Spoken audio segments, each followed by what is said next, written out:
There's a lot of people, oh, Brock Purdy isn't that good. Once they got tape on him, we told you this was going to happen. No, Brock Purdy can still play. Brock Purdy threw for 365 yards. 365 yards. And yeah, he threw 2 picks. One of those picks, let's just be honest, Jermaine Pratt made a hell of a play. He tipped the ball to himself and intercepted. That's a hell of a play. The second pick, when he threw it in the middle of the field and Logan Wilson picked it, he was throwing with anticipation and he just didn't see what he thought he saw.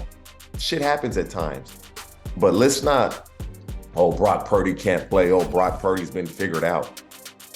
You tell me any quarterback in the National Football League that is missing their best left tackle, and not only their best left tackle, the best left tackle in football, and their best receiver, or at worst, their 1A, 1B, and Deebo Samuel.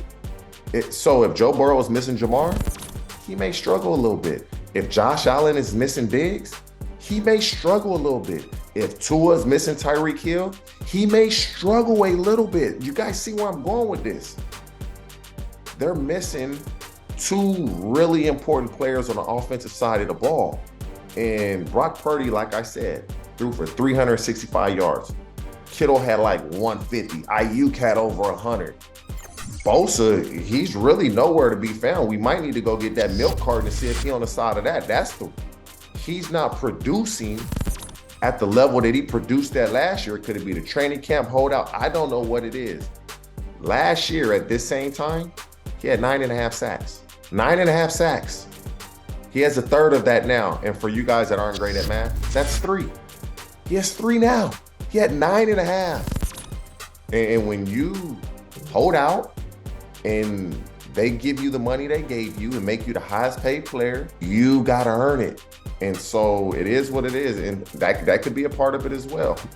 Or maybe him and Joe Burrow, they partners. They was at Ohio State at one time. He didn't want to rough him up. So he said, Joe, I'm going to lay off you. Good. I don't know. But Nick Bosa, they need you. And they need you in a major way. So you got to show up, bro. But I will say this. Steve Wilkes is now running that defense. He ain't DeMeco Ryans. He is not DeMeco Ryans. And so when Robert Salah left, like, oh, man, what we going to do? DeMeco Ryan comes in. The defense got better. They got better. DeMeco Ryans leave. It's like, what we going to do? Steve Wilkes comes in. The defense got worse. And so DeMeco Ryans, they really, really miss him. So Shanahan, they need to figure out how this defense can get back to playing the way they are playing, because Brock Purdy was playing from ahead a lot last year. And also this year, the Niners will be fine. They're going to make the playoffs. Their schedule doesn't get any easier. They got to play the Seahawks twice, who on paper are first in that division. They got to come out of the bye against the Jags. They got to play the Ravens. They got to play the Eagles. Those games aren't going to be easy. But when you get Deebo and Trent Williams back, it makes it a little easier.